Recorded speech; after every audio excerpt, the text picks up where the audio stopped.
Halo, selamat pagi. Masih bersama saya Abi. Eh, saya pada kesempatan kali ini ingin berbagi share kepada Anda untuk pengelola bisnis bahwa saya mendevelop sebuah bisnis dan bisnis ini saya yakin cocok buat Anda. Ini adalah sistem keuangan online atau orang menyebutnya adalah sistem akuntansi, di mana sistem ini sangat mudah digunakan buat Anda mengelola bisnis. Saya rekomendasikan software ini untuk rumah makan, restoran, kafe, SPBU, retail penjualan, kontraktor, sekolah, dan kampus. Halo, masih saya bersama AB. Saya ingin menjelaskan sebuah sistem keuangan online atau orang menyebutnya dengan sistem akuntansi online. Bisnis ini sangat cocok untuk Anda yang saat ini sedang mengelola bisnis. Jumlahnya banyak. Ya, beberapa bisnis yang cocok untuk sistem ini adalah rumah makan, restoran, kafe, SPBU, retail, kontraktor, sekolah, kampus, dan beberapa bisnis lainnya. Sistem keuangan ini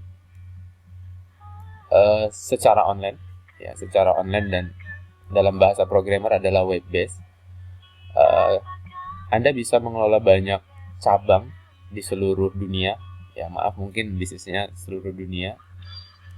Data-data yang dikelola antara lain adalah data supplier. Jadi Anda memegang data supplier, kemudian data produk bisnis Anda, kemudian data penjualan, baik itu cash ataupun kredit, data pembelian barang, cash ataupun kredit, data biaya. Di sini bisa ada hutang, ya, di sini ada hutang. Kemudian laporan yang bisa dihasilkan antara lain adalah laporan penjualan, laporan rugi laba, neraca, arus kas, jurnal, buku besar, dan beberapa laporan yang lain. Nah, saya ingin menunjukkan fitur-fiturnya kepada Anda. Baik, ini adalah tampilan awal ketika kita ingin menggunakan sebuah sistem, di mana saya akan meregister email Anda dan password Anda untuk bisa menggunakan aplikasi ini. Ini adalah tampilan pertama kali Anda bisa login. Maaf, dalam hal ini saya sudah menggunakan sebuah account real business, jadi semuanya sudah terisi. Nanti kalau di bisnis Anda mungkin semuanya kosong.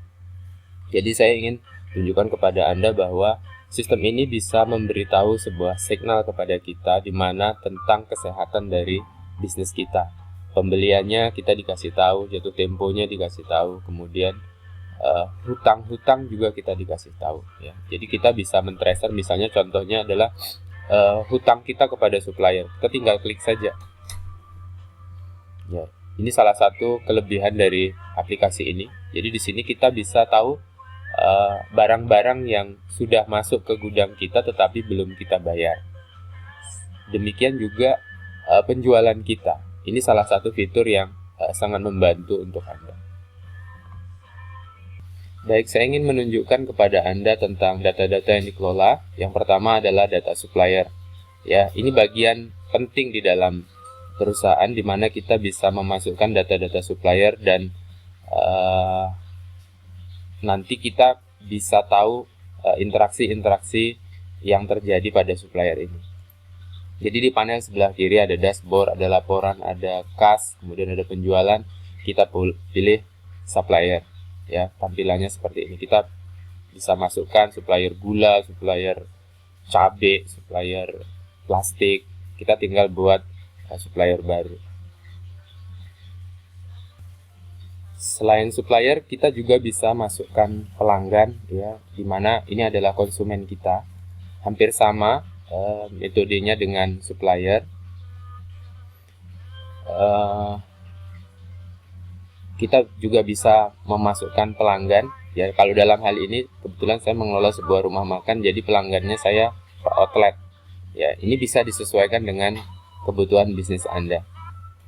Saya ingin menunjukkan kepada Anda bagaimana tentang data transaksi penjualan.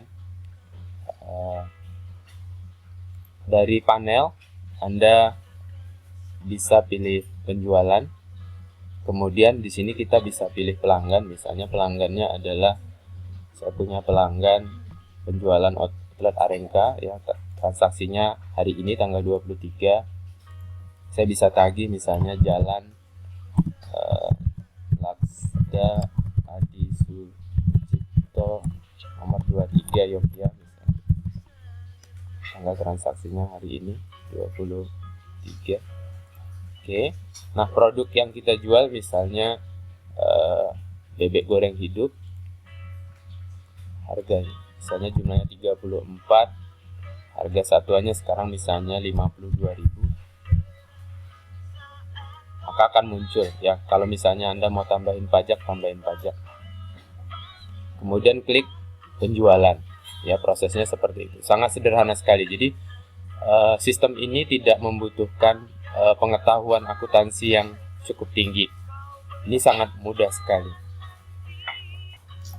Nah, setelah penjualan, saya juga ingin menunjukkan kepada Anda tentang data pembelian. Hampir sama dengan penjualan. Ya. Kita masuk ke menu beli, kita pilih suppliernya siapa. Misalnya saya beli air mineral, tanggal 22 misalnya. Saya masukkan air mineral. Ya, deskripsinya kita bisa aqua misalnya ya.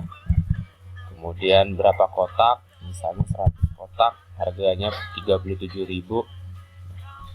Saya juga misalnya di supplier itu beli alat jualan, misalnya tisu. Ini misalnya 20 box, harganya misalnya 12.000. Ya. Kita langsung ke buat pembelian. Karena saya ini account real, saya nggak berani tunjukkan kepada Anda, tapi nanti kalau di bisnis Anda kita masuk, karena ini akan mengganggu cash flow di perusahaan yang saya pegang.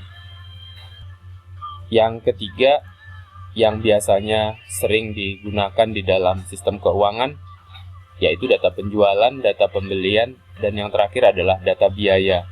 Ya, di sini kita bisa memasukkan apa-apa yang menjadi biaya. Ya, apa-apa yang menjadi biaya. Misalnya adalah biaya pengobatan, biaya kantor.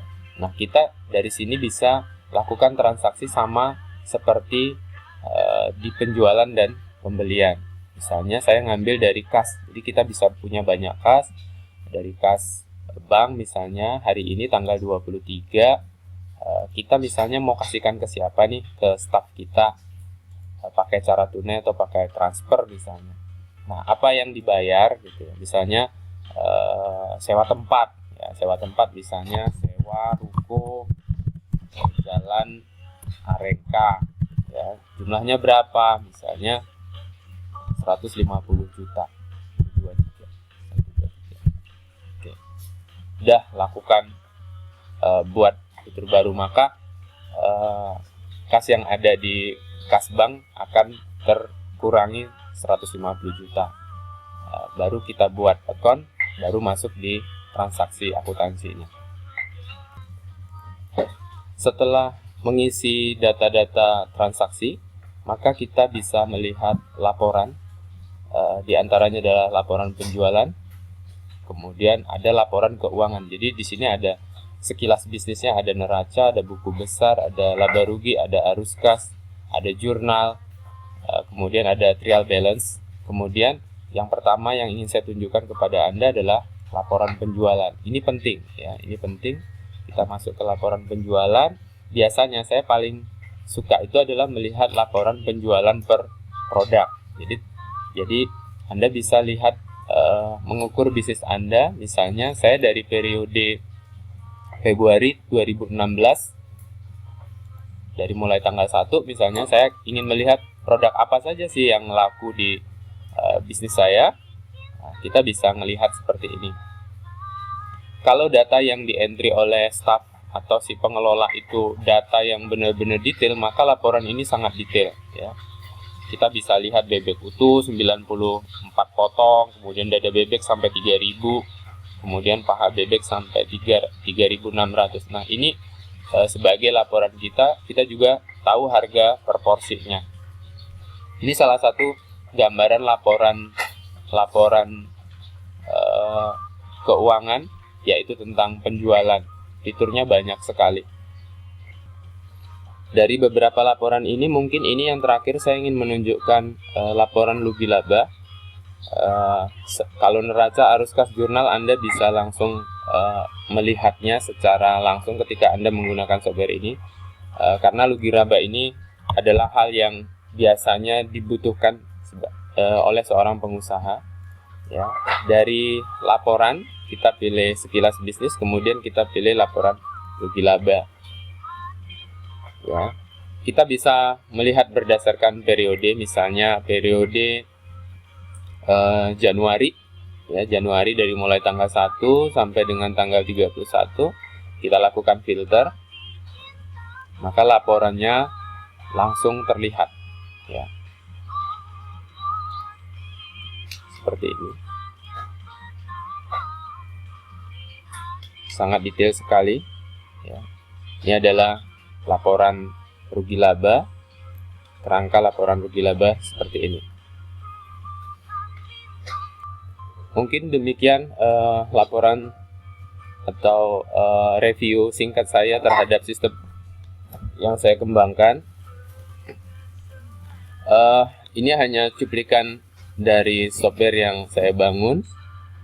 Saya berharap teman-teman bisa menghubungi orang yang membagikan video ini agar bisa cepat diimplementasikan. Terima kasih dan sukses selalu untuk Anda.